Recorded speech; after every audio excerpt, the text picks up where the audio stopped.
సొంత చెల్లిని ఇవాళ రోడ్డును పడేశాడు. అక్క చెల్లెమ్మలకి అమ్మ ఒడేస్తానని చెప్పి వేయలేదు. అక్క చెల్లెమ్మలకి ఇవాళ ఆర్థిక స్వావలంబన చేస్తానని చెప్పి ఎక్కడ చేశాడు? జగన్మోహన్ రెడ్డి నవరత్నాల పేరుతో ఈ రాష్ట్ర ప్రజల నవరంధ్రాలు మూసేసి ఈ రాష్ట్రాన్ని అప్పులు నెట్టేసి స్టీల్ ప్లాంట్ ప్రైవేటీకరణ గురించి మాట్లాడా? స్టీల్ ప్లాంట్ ప్రైవేటీకరణ ఎందుకు చేయాల్సి వస్తుంది? కేవలం 2380 కోట్ల నష్టాలు స్టీల్ ప్లాంట్ ని ఆదుకున్నటువంటి స్థితి ఈ జగన్మోహన్ రెడ్డికి లేదా? కేవలం తన కేసుల కోసం ఢిల్లీ వెళ్ళి రాష్ట్ర అభివృద్ధి కోసం, స్టీల్ ప్లాంట్ ప్రైవేటీకరణ కోసం, దేనికోసం కూడా పోరాడి మాట్లాడేటువంటి నీచమైనటువంటి ఈ యొక్క ముఖ్యమంత్రి రేపు రాష్ట్ర ప్రజలు సాగనంపేటువంటి రోజులు ఆసన్నమైనవి.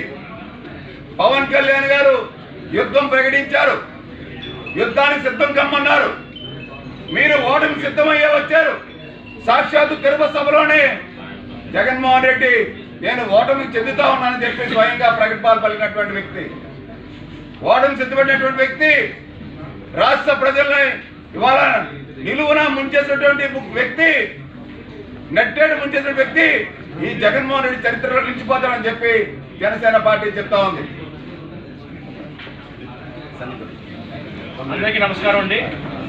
నా పేరు డాక్టర్ సందీప్ పంచకర్ల, భీమిలి నియోజకవర్గ ఇన్ఛార్జ్ జనసేన పార్టీ.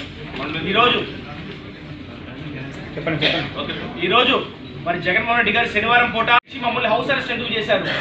నన్ను కానివ్వండి, మా నాయకులు మూర్తి గారు కానివ్వండి, ఉదయం 5 గంటల నుంచి రాత్రి 7 గంటల వరకు మీరు ఎందుకు మమ్మల్ని ఇంట్లో నుంచి బయట రానికుండా గృహ నిర్బంధం చేశారు? మేము ఏ తప్పు చేశాం? మీరు నిజంగా యుద్ధానికి వెళ్తారనుకున్నప్పుడు మీరు అర్జునుడిగా భావించినప్పుడు మరి ప్రతిపక్షంగా ఉండేవాళ్ళని ఎందుకు చేతులు పెట్టేస్తున్నారు? మీరు అర్జునుడో లేదు కాదో పక్కన పెడితే ఇది యుద్ధం ఒక నీత.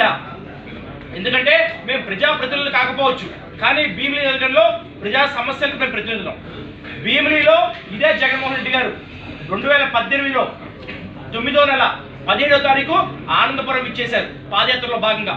అక్కడికి వచ్చి ఇచ్చిన హామీలు ఏంటి?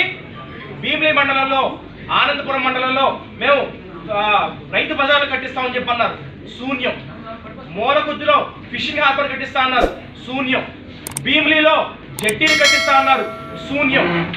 అల్లూరి గారు పుట్టిన ఊరు పాండ్రంగిలో గోస్తరి నది పొంగి ప్రవహించినప్పుడు అది దాటే సమయంలో చిన్నపిల్లలు చనిపోతున్నారు, కొట్టుకు వెళ్ళిపోతున్నారు, ప్రజలు దెబ్బలు తగ్గుతున్నాయంటే దానిపై బ్రిడ్జ్ నిర్మిస్తారని చెప్పన్నారు.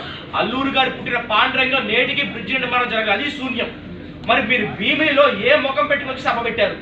పోనీ సభ పెట్టారు, ఎన్నికలకు సిద్ధం అన్నారు.